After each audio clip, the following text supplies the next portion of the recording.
What if I told you that the word love is the most successful Trojan horse in human language? That for centuries we've been collectively searching for something that was systematically replaced with its opposite, and that most people's instinctive revulsion to romantic declarations isn't cynicism, it's healthy immune response to a linguistic parasite. Here's how you hijack a concept without anyone noticing. You take a living phenomenon, gut its content, inject your own programming, but keep the original label. People think they're discussing the same thing their ancestors did, when in reality they're operating completely different software. Love became the perfect vessel for this operation. Why? Because it's emotionally charged. Criticizing love feels like attacking motherhood and apple pie. It's universally claimed. Everyone knows what love is, even though definitions vary wildly.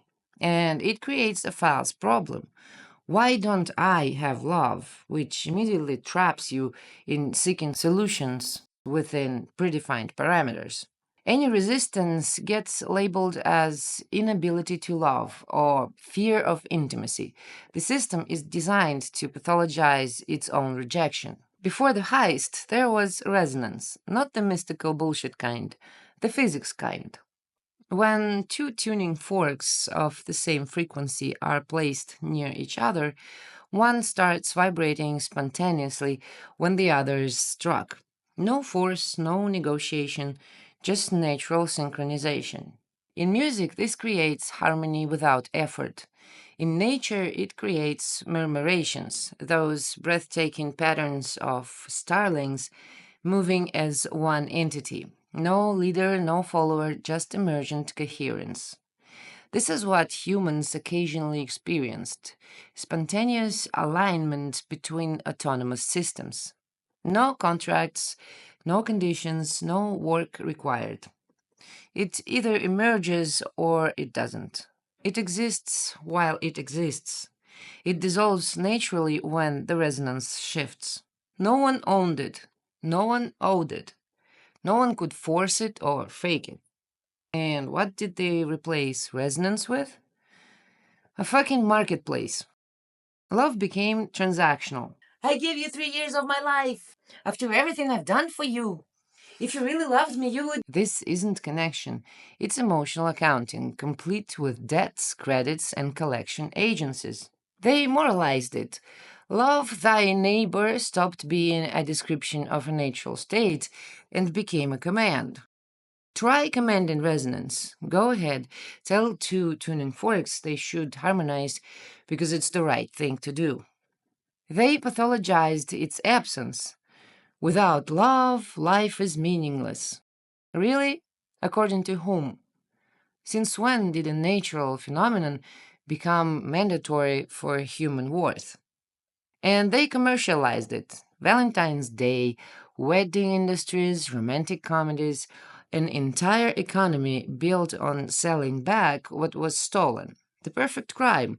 Steal something, then profit from people's desperation to find it. But the real genius was turning love into a control mechanism. Particularly elegant was the self sacrifice programming loaded specifically for women. Real love requires giving up yourself. Convenient how this universal truth serves existing power structures. I was literally told as a child that I was being beaten, humiliated, and shamed because I was loved. That this was what love looked like. Later, I was often told that if I was going to be too smart, too independent, and too direct, no one would ever love me. Which broke my logic even further because if you think about it, if love means pain, why should I ever want more of that crap? That's not just fucked up. It's cognitive poisoning. It turns your mind into a dumping ground for toxic waste. It wires you to associate violence with care, control with safety, and self erasure with worth. No wonder people can't recognize abuse when it's dressed up in costume of love.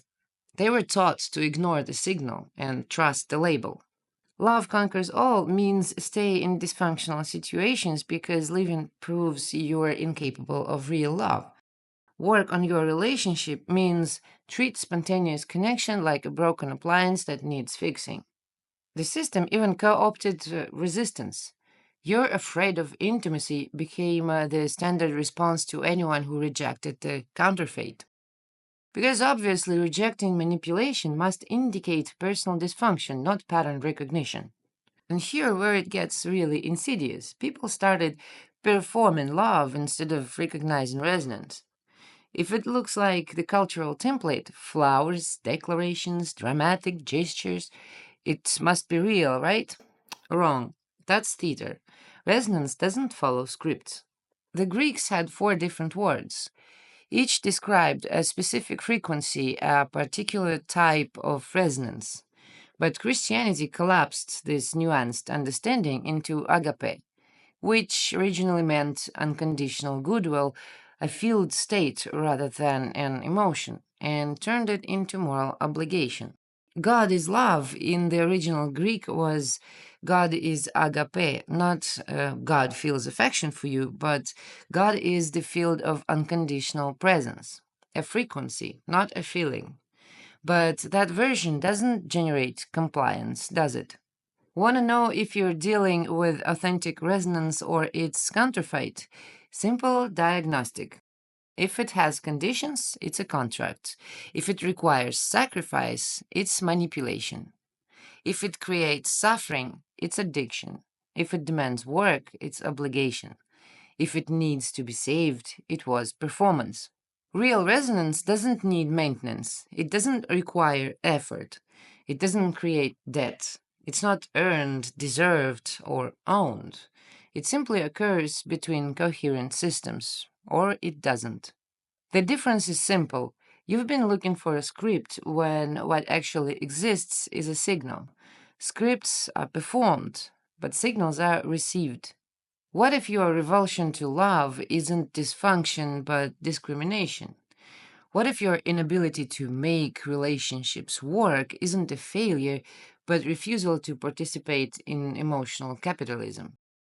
What if the reason you can't find love is because you're looking for scripts instead of signals, and your system is too healthy to accept performance as substitute for resonance? The very idea that you should look for love is a symptom of the hack. You don't search for resonance, it either happens or doesn't. Hunting for it turns you into a buyer in an emotional market, chasing a product that never existed. And just like any market, this one has standards and checklists. You must be a high value woman, a real man. You must be successful but humble, confident but not arrogant, emotionally available but never inconvenient. Fit the mold or stay alone. It's quality control, and the product is you. Even worse, the system gaslights your failure to meet those arbitrary standards as proof that you are broken. If you don't love yourself, no one else will. As if resonance were a reward for proper self branding, as if coherence needed prerequisites. So maybe this was never designed to work in the first place.